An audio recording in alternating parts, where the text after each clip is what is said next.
देवताओं से भी पहले पूजा करनी चाहिए पितरों की। ये सावधानी पूर्वक समझ लो। लोक में स्पष्ट किया है, भूत पूजने वाले भूत बनेंगे, ये देखिएगा श्रीमद् भगवत गीता। आसोज का यह महीना हिंदू धर्म के लोगों के लिए बहुत महत्वपूर्ण होता है। इस महीने में लोग अपने पूर्वजों की तृप्ति के लिए कौवे को भोग लगाते हैं, पंडितों को दान करते हैं और भोजन खिलाते हैं। इस क्रिया को श्राद्ध का नाम दिया गया है। श्राद्ध मनाने की परंपरा काफी लंबे समय से चली आ रही है। आज हम इसके बारे में गहराई से जानेंगे। इसको समझने के लिए हम कुछ प्रश्नों का सहारा लेंगे। हमारे मुख्य प्रश्न है, क्या श्राद्ध करने से हमारे पूर्वजों की मुक्ति संभव है? क्या कौवे को भोग लगाने से हमारे पूर्वज तृप्त हो जाएंगे? अंतिम और महत्वपूर्ण सवाल, श्राद्ध मनाना शास्त्रों के अनुसार भक्ति विधि है या शास्त्रों के विरुद्ध? जिन पितरों का तर्पण नहीं होता, जिन पितरों का श्राद्ध नहीं होता, वो पितर तड़पते हैं पितृलोक में और वो अशांत कर देते हैं तुम्हारी लाइफ को।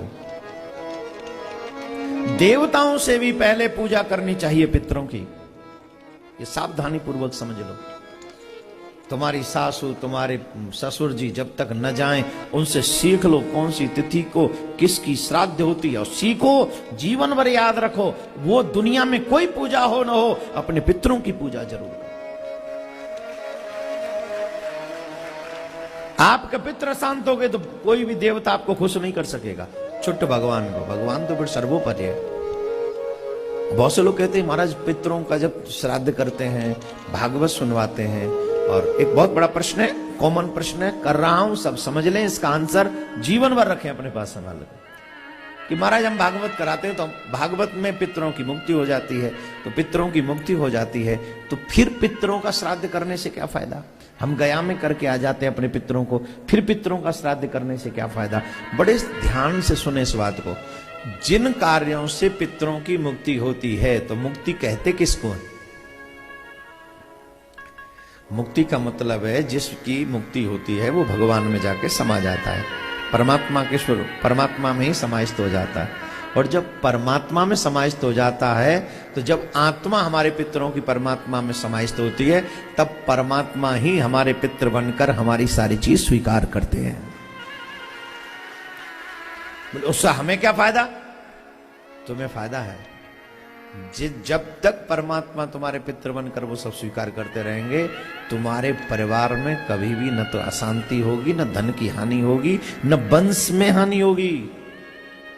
वंश भी रुकने वाला नहीं है, वंश भी चलता रहेगा। आप लोग देखते होंगे बड़े बड़े धनवानों के वंश नहीं चलते। क्यों नहीं चलते?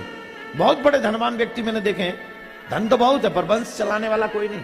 वजह, उनके पितर शांत हैं। पितर शांत होंगे तो आपका वंश नहीं चलने देंगे। बड़े सावधानी पूर्वक समझने योग्य बात है। इसलिए देवताओं से भी पहले पितरों की पूजा करनी चाहिए। एनी हाउ, कुछ भी। लोक में स्पष्ट किया है, भूत पूजने वाले भूत बनेंगे, ये देखिएगा श्रीमद् भगवत गीता। गीता प्रेस गोरखपुर से प्रकाशित है। जयदयाल गोविंद का इसके अनुवादक है। ये है अध्याय नंबर 9, श्रीमद् भगवत गीता, श्लोक नंबर 25।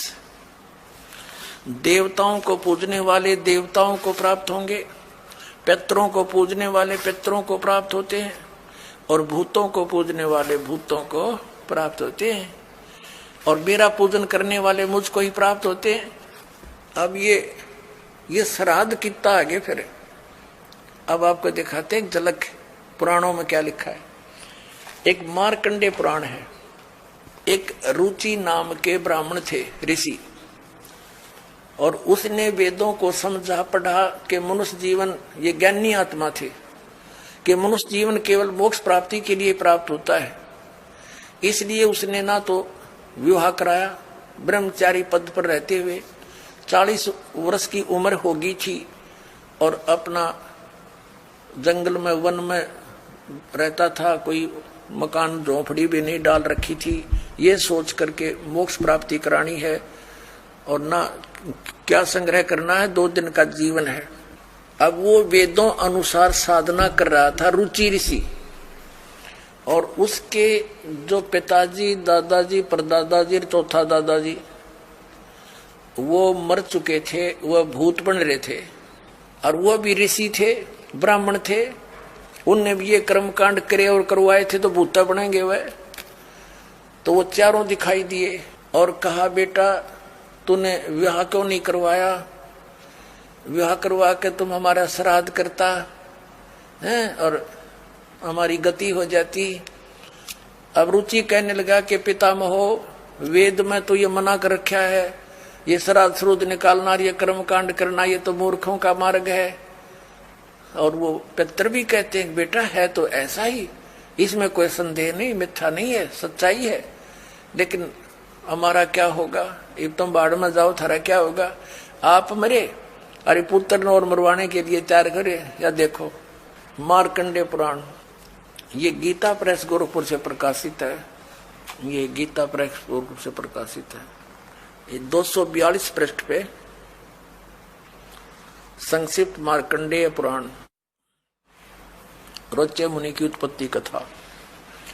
मार्कंडेय जी कहते हैं कि ब्राह्मण, पूर्व काल की बात है, प्रजापति रुचि ममता और अहंकार से रहित इस पृथ्वी पर विचरते थे। उन्हें किसी से भय नहीं था, वे बहुत कम सोते थे। उन्होंने न तो अग्नि की स्थापना की थी, न अपने लिए घर ही बना रखा था। वे एक बार भोजन करते और बिना आश्रम के ही रहते थे। उन्हें सब प्रकार की आसक्तियों से रहित एवं मुनिवर्ती में रहते देख उनके पितरों ने उनसे कहा, ये देखिए चारों आगे भूत बन रहे, ये देखो ये रुचि ऋषि है, ये इनके पहले बने हुए वो पंडित जी सारे भूत पूज का भूत बन गए। अब ये दिख गए इसने सारे इकट्ठे। पितर बोले, बेटा विवाह स्वर्ग और अपवर्ग का हेतु होने के कारण एक पुण्यमय कार्य है। ये तो इन पितरों के वचन हैं, ये तो पितरों के वचन है जो अपनी सलाह दे रहे हैं। अब देखना, उसे तुमने क्यों नहीं किया? ग्रस्त पुरुष समस्त देवताओं, पितरों, ऋषियों और अतिथियों की पूजा करके पुण्यमय लोकों को प्राप्त करता है। वह सभा के उच्चारण से देवताओं को, शब्द से पितरों को तथा अन्नदान, बलि, वैष्णदेव आदि से भूत आदि प्राणियों एवं अतिथियों को उनका भाग समर्पित करता है। बेटा, हम ऐसा मानते हैं कि गृहस्थ आश्रम को स्वीकार न करने पर तुम्हें इस जीवन में क्लेश पर क्लेश उठाना पड़ेगा तथा मृत्यु के बाद और दूसरे जन्म में भी क्लेश ही भोगना पड़ेगा। रुचि ने कहा, पितरगण, परिग्रह मात्र ही अत्यंत दुख एवं पाप का कारण होता है तथा उसे मनुष्य की अधोगति होती है, उससे मनुष्य की अधोगति होती है। यही सोचकर मैंने पहले क्षत्रिय संग्रह नहीं किया। अब यहां देखो, पितर बोले, बेटा जितेंद्रिय होकर आत्मा का प्रक्षालन करना उचित है, किंतु तुम जिस मार्ग पर चल रहे हो वह मोक्ष मार्ग है। बता, इसने तो घटिया मान रहे मोक्ष मार्ग ने कि तुम जो कर्म कर रहे हो, जिस मार्ग पर चले तो मोक्ष मार्ग है। अरे हम बतावांगे पितर ब्रह्म का मार्ग। देखिए, रुचि ने पूछा, पितामहो, वेद में कर्म मार्ग को अविद्या कहा गया है। जो तुम सलाह दे रहे हो वो कर्म कांड, श्राद्ध श्रुद्ध निकालना, पितर पूजना, वो तो मूर्खों का सलाह कही है। फिर क्यों आप लोग मुझे उस मार्ग में लगाते हैं? पितर भी कहते हैं। पितर बोले, यह सत्य है कि कर्म को अविद्या ही कहा गया है, इसमें तनिक भी मिथ्या नहीं। फिर थारा सिर बच गया, फिर क्या रह गया? बता भाई, ये हमारे पुराणों में लिखा है। अब इस बात को पितर भी मानते हैं कि आप जो साधना करें तो मोक्ष मार्ग है, और आप फिर उसको सलाह दे रहे हैं भूत पूज, श्राद्ध निकाल, ब्याह करवा, और यो नरक मार्ग है। और आप भी मानते हैं कि आप जो मार्ग अपना रहे हो तो मोक्ष मार्ग है। और रुचि कहता है वेद के अंदर तो इसको अविद्या मूर्खों की साधना बताइए, तो पितर भूत पूजना, श्राद्ध निकालना, और पितर स्वीकार भी कर रहे हैं, कहा ऐसा ही है, इसमें कोई मिथ्या नहीं। फिर ये बकवाद घट रखी, अग्रुम ऐसा कर लो, पितर ऐसा कर देते हैं, पितर पुत्र दे देते हैं, टट्टू दे देते हैं, अपा भूखे मरे। बतावे मूर्ख बना रखा है। एक थोड़ी सी झलक दिखाते हैं आपको इसी मार्कंडे पुराण में। इन कहां से ले रखे ये श्राद्धा के सिलसिले। एक मंदालसा नाम की औरत थी, उसने अपने पुत्र को शिक्षा दी और वह ये ले रहे हैं। देख मार्कंडे पुराण के अंदर है, यही आपको सुना रहे हैं। ये काशी पृष्ठ से थोड़ा सा लेंगे। मंदालसा बोली महाराज, ये मंदालसा ज्ञान देती हुई आ रही है। ये 82 पृष्ठ पे संक्षिप्त मार्कंडे पुराण यहां देखिए। अब ये क्या सलाह दे रही है कि जो पितर देवलोक में है और जो त्रिक योनियों में ये पशु पक्षी बने हुए हैं और जो मनुष्य योनियों में एवं भूत वर्ग में स्थित हैं, भूत बन रहे हैं, और वे पुण्यात्मा हों या पापात्मा, जब भूख प्यास से विकल होते हैं तो वे अपने कर्मों में लगा हुआ मनुष्य पिंड दान तथा जल दान के द्वारा उन्हें तृप्त करता है। इसी तरह वह देवताओं और अतिथियों को भी संतुष्ट रखता है। देवता, मनुष्य, पितर, भूत, प्रेत, गुहक, पक्षी, कृमि और कीट आदि भी मनुष्यों से ही जीविका चलाते हैं। अब ये क्या बता रही है कि चाहे तो वो जो पितर देवलोक में हैं, जो त्रिक योनियों में पड़े हैं, और जो मनुष्य योनियों में यानी भूतादि पितर पैतर बन रहे हैं, वे पुण्यात्मा हों या पापात्मा, सब भूखे प्यासे मरते रहते हैं। तो वो टट्टू देवलोक में हुए, भूखे मरते प्यासे मरे। अब क्या बताते हैं आगे, ये देखिएगा संक्षिप्त मार्कंडे पुराण 92 पृष्ठ पे। इनमें से जो नरक में निवास करते हैं, जो पशु पक्षी की योनियों में पड़े हैं तथा जो भूत प्रेत आदि के रूप में स्थित हैं, उन सब को विधि पूर्वक श्राद्ध करने वाला यजमान तृप्त करता है। कैसे करता, सुनो। मनुष्य पृथ्वी पर जो अन्न बिखेरते हैं, उनसे पिशाच योनि में पड़े पितरों की तृप्ति होती है, जो जमीन पर दाने डाल देते हैं। बेटा, स्नान के वस्त्र से जो जल पृथ्वी पर टपकता है, उससे वृक्ष योनि में पड़े हुए पितर तृप्त होते हैं। जो रूख वृक्ष बन गए, उन नन्हों का ना का जो वस्त्र ने छोड़ दिए ना, वो वृक्ष योनि में पड़े हुए तृप्त हो जाएंगे। अरे भले आदमियों, एक बार क्या था, परमात्मा कबीर जी काशी में गंगा घाट पर चले गए। गंगा का एक घाट बना हुआ है, वहां पर ये ब्राह्मण लोग सूर्य को यानी ऐसे सूर्य की तरफ मुंह करके गंगा से जल उठावें और वहीं डाल दें।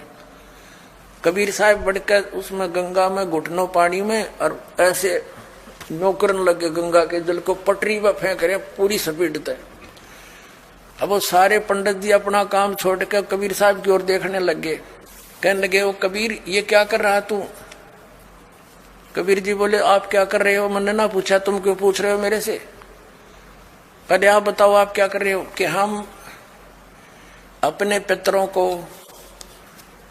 स्वर्ग में जल भेज रहे हैं।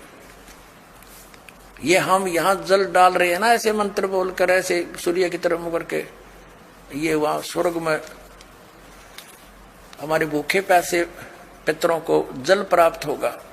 परमात्मा बोला, मैंने एक बगीची लगा रखी अपनी झोपड़ी के आगे, और मैं उस झोपड़ी को उस बगीची को सींच रहा हूं। फिर मंड के करड़े हो गए।